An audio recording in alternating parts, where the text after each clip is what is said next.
On Motor Week this week, I'm off to La Belle France to check out the Pluriel from Citroen. Is it just another fantasy concept car, or is it the way forward for the French manufacturer? All will be révélé. And then we stick around in Europe, but we take on a slightly more upmarket theme as we check out the latest from Stuttgart in Germany. Mercedes' latest offering will be on the programme. And then it was good and bad news for Ken Gibson this week when he opened his lucky envelope. Good news because he gets a trip to the good old US of A. Bad news, or so he thought, because it was to check out a Skoda. But it's not all bad, because it was to check out the new Fabia, which many are saying actually is fab. The Citroen 2CV at first sprang forth, or perhaps puttered forth, from the rural roads of France in 1948, since which it's gone on to win millions of hearts the world over, even in our own nation where lips are stiffer and cars generally a little more sensible.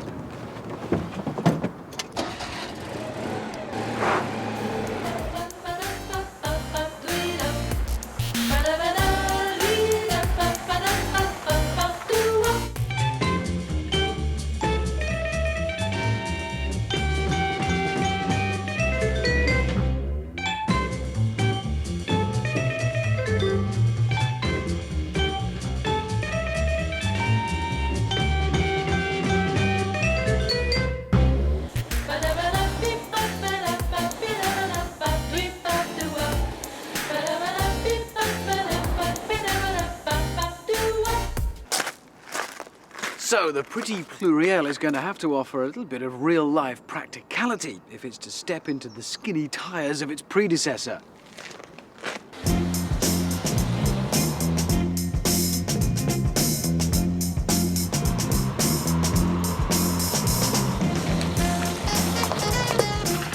And this, the Citroen Pluriel, is their attempt at doing just that. Not that I could find a single direct reference to the 2CV in any of the corporate bump that came with the car, but they do use words like freedom, enthusiasm, joy of living, that's joie de vivre en français, all of which sound very 2CV. And the Pluriel does have a rather interesting ability to change itself, chameleon-like, to suit the circumstances.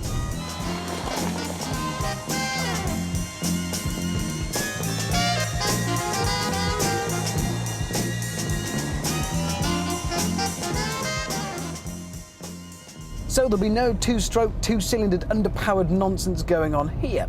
Citroen haven't been too specific yet, but assume that the Pluriel will be powered by the engines from something like today's Saxo range, so perhaps a 1.1 rising up to a 1.6. Nothing too overpowered, but nothing too wimpy either. Oh, and there will be a 5-speed box. Terrifying news for 2CV drivers, for whom changing up past third is to interfere with powers best left quiet. And if all that sounds a little bit boring on the engine front, take heart, because when a manufacturer starts claiming that their car will travel at twice the speed of sound, will be powered entirely by turnips and emits less gas than a self-conscious hamster in a lift, you can usually be pretty sure it's all pie in the sky and you'll never see the car in your showroom. When all they say is, well, it'll have an engine, you'll quite probably be able to buy one.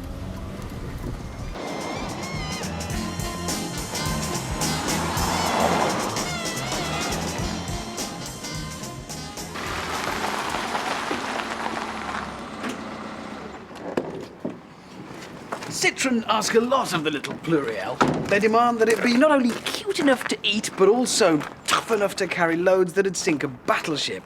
They also insist upon it being able to convert from a practical four-seater to an open-topped fun car. And it looks as though it's actually going to do all of those things really rather well.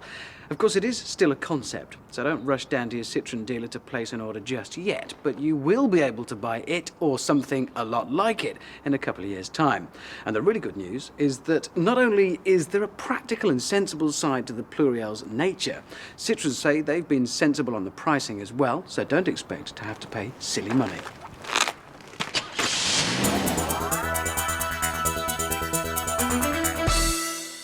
They say that all good things come to those who wait. Well, the new Beetle must be pretty terrific, because we've had to wait 2 years to get our hands on the right-hand drive version. 3,000 potential owners have had rather a long wait, but their patience has been rewarded by a rather pleasant surprise with the price. The new Beetle will cost a tad under 15 grand on the road, which is £1,000 less than predicted, and that's a pretty rare occurrence with a new car price.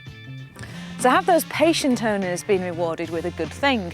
Well, it's a Volkswagen, so these days that's pretty much a cert. And after all, what you're parting with your money for is basically a Golf with a cute retro exterior stuck on the top.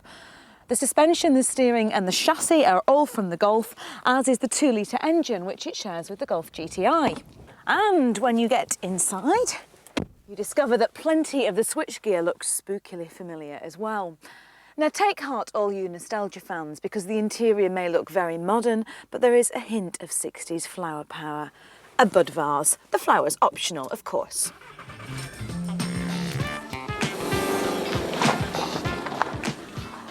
Now if your choice of cars can give total strangers an insight into your personality, then what does this one say about you?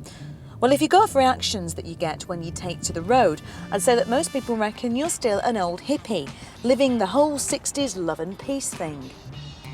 When you go for a drive in the new Beetle, small children wave at you. Other road users smile fondly as you pass them by. And even the white van driver will stop and let you in instead of carving you up. It's all very unusual. And yes, it's all very friendly and all very nice, but I can't help feeling a bit silly driving this car. You feel very conspicuous, especially when the colour is bright banana yellow.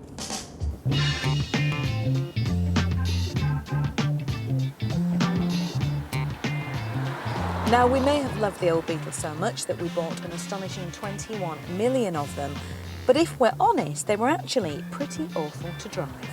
And I should know because I learnt to drive in the good old Beetle, and for years I thought that its little foibles were the norm in a car. But I'm happy to report that the new Beetle shares none of its idiosyncrasies. It's a much easier car to drive. The nice big fat tyres give you plenty of road grip, and the steering is very sharp and very precise. As for the 2-litre engine, well, I really can't get my head around the fact that it is in the Golf GTI. It just doesn't feel punchy enough. However, if you do work it, you can get a fair bit of power in the mid-range, and it is quite fun zipping past other drivers on the road and watching their faces when they realise they've been overtaken by a Beetle.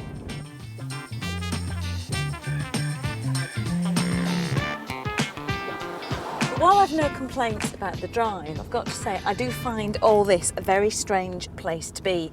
This huge expanse of dashboard at the front takes an awful lot of getting used to. It seems a bit weird. And the front pillars, well, they're in the perfect position to obstruct your view. Yes, it all does feel a little bit strange in here.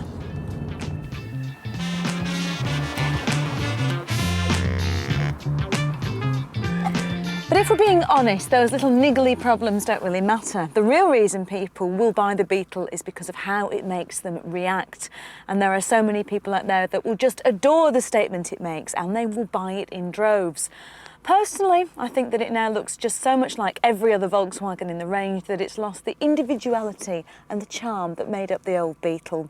But still, I suppose, even ageing hippies have to grow up at some time in their lives.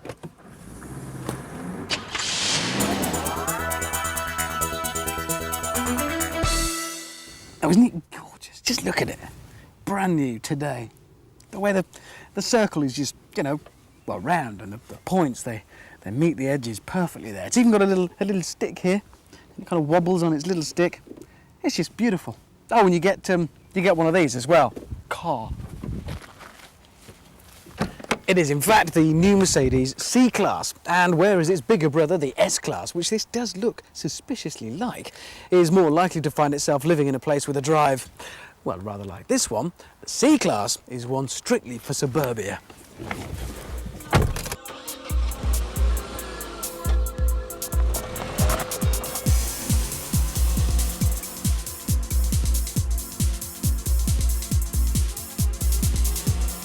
Traditionally, Mercedes have not been aimed at the likes of me. I get bored of anything within 6 months, cars 3 months. Mercedes are traditionally aimed at people who keep them for millennia. In fact, Mercedes are delighted to say that they've got about 3,000 orders already taken for this car before it goes on sale and before the people who are buying it have even seen it. That's because they've always bought Mercedes and they always will buy Mercedes, whatever they're like. You could put Mercedes on your old Coke can and sell it. Now, I know it's still the budget end of the Mercedes range, but there is something very comforting about knowing that you're sitting in a car that is no bigger than a Mondeo and actually needn't cost that much more than a top-end one, but it's better built than your house and will probably be around a lot longer.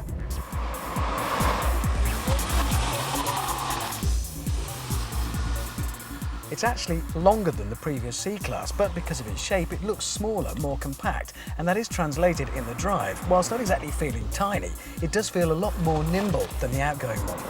And it is a vaguely sporting experience. I say vaguely because, well, don't expect it to romp away madly. Here's your choice of engines. This is the 200, which means it gets a 2-litre with a supercharger and about 163 brake horsepower. That translates, if you're interested in figures, to 0 to 60 in 9.3 seconds, which is quite respectable.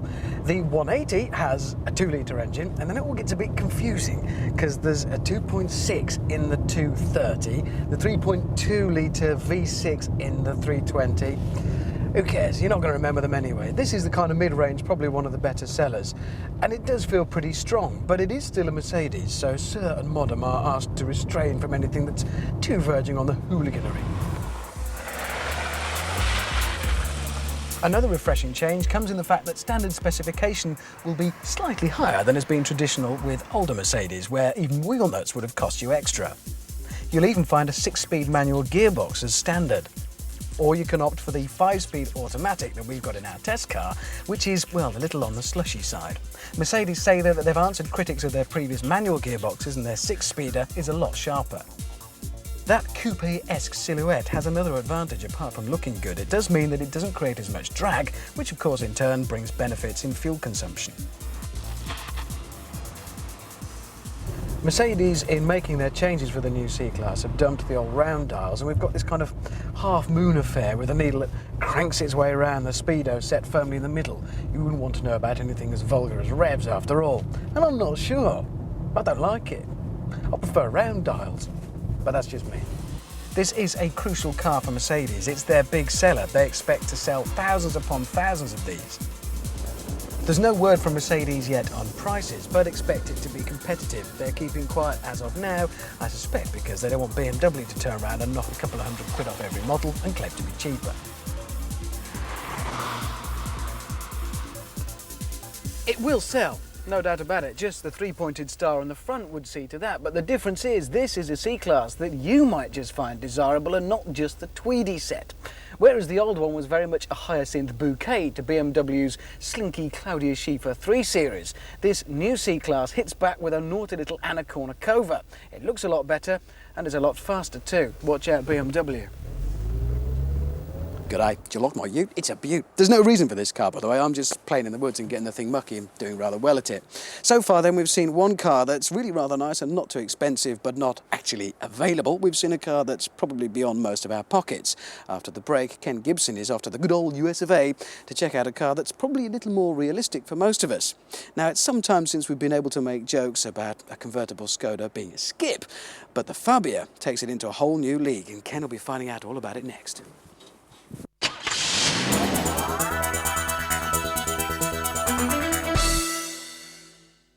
This little Skoda Fabia is an awful long way from home. It's on its holidays, because this is the very weird and wonderful world of America.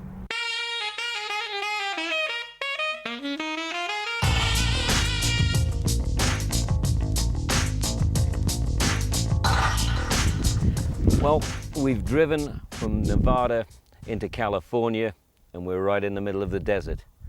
We've come across a ghost town. This is the town of Calico, or what's left of it, and this is about as near as I want to get to Boot Hill. It's the local cemetery, and there's only one thing I want to do now. I want to get out of here quick.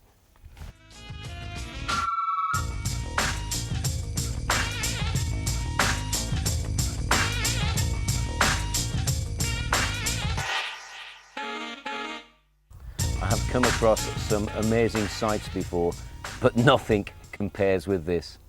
We're in the middle of a one-horse town in the middle of the Californian desert, and this is the most extreme set of vehicles I have ever come across, bar none. We could be on the set of Mad Max 4.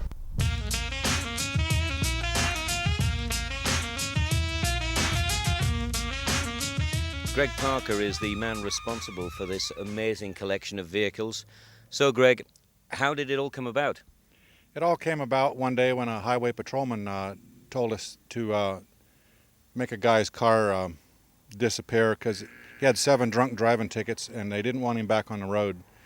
So we made one of these cars out of it, and the old fella got out of jail a week later, and he came in to pick up his car, and he walked right past it and said, "Nice car." And then he wanted his, and we told him that the police already crushed it because he had so many drunk driving tickets. And then he walked back past it and he said, "Nice car," and then he left. And you've been doing rather mad things with vehicles ever since? Yeah, we take, there's a lot of different themes that we do, and some of it is the road warrior, some of it's Western, some of it's futuristic. We haven't done any space stuff yet, though.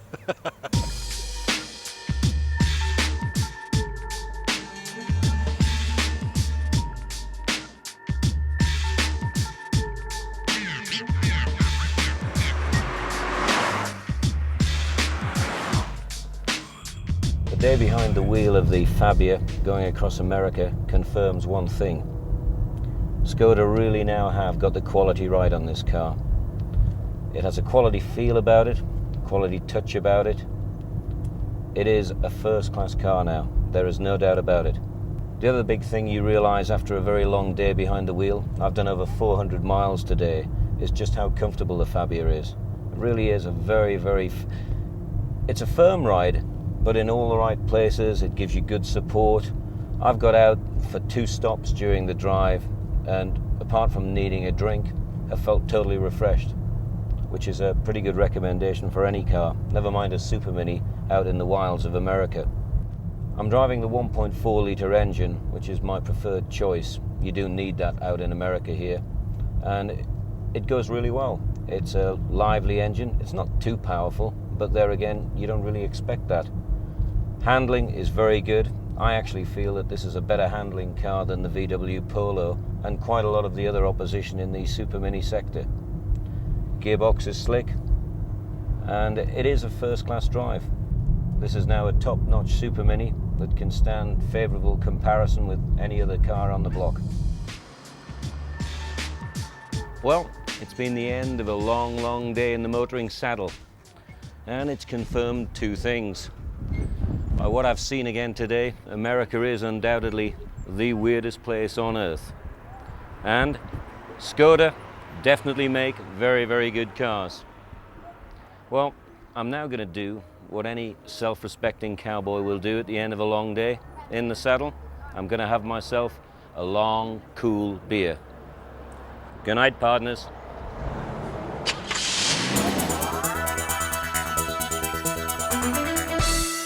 "20 years ago, the road rocket to be seen in was the legendary Audi Quattro. Today, of course, it's this little baby."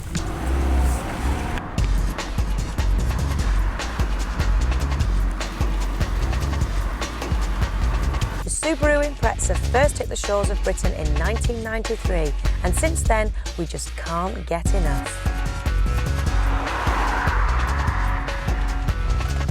It hasn't stood still though. Over the years, it's just got better and better, and this is mainly due to developments taken straight from Subaru's highly successful World Rally car.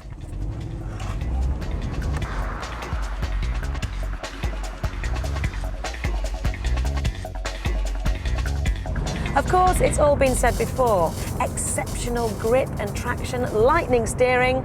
But if you haven't driven this car for a while, it'll still take you by surprise. Nothing gets off the line like a 4-wheel drive turbocharged car, with 0 to 60 being only 5.3 seconds and the top speed being a cool 140. The turbo lag is almost non-existent, but it's not all power and aggression. Compared to its main competitor, the Integra Type R, the Subaru is more of an all-rounder.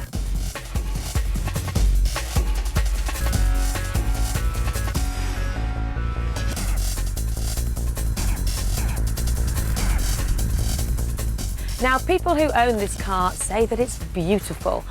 I tend to agree with the old adage, beauty is in the eye of the beholder. The interior is really quite boring. We've got these white sporty dials here and the Momo steering wheel and these funky bucket seats, and that's about it really. But it all works, so I mean, who really cares? When you've got a car like this, all that really matters is what's going on under the bonnet. In true racing car style, we've gone back to basics. It doesn't take much push on the accelerator to release the whistle of the turbo, and the car lifts as if it's about to take off. The steering is precise and direct. Place it anywhere on the road and it'll react within a split second. There are many different versions of the Impreza based on the superb 2-litre turbo, but not all are really suitable for British roads. Take some of the imported WRXs. Blistering handling and better performance, but sporting a rally-style low-ratio gearbox makes for a very tiring journey. The new WRX will go on sale in Japan straight after the NEC show, but Britain is going to have to wait up to a year. Even then, Subaru haven't decided if they're actually going to bring it over. Looks like the grey importers are going to be raking it in. There's no doubt about it, the Subaru Impreza has earned its place as a cult car. Nothing at this price can come near it for pace, super glue grip and foolproof handling. Put it on any country road and even a Ferrari is going to get ever so slightly unnerved. Next week on the programme, a brace of 4x4s won the toe-curlingly fast road version, the RS4 from Audi, with me at the wheel, and the other, Ian Royal, takes a firm and manly grip of a huge American 4x4 off-roader that makes this look like a little tiny toy. In the meantime, I'm going to head for the hills.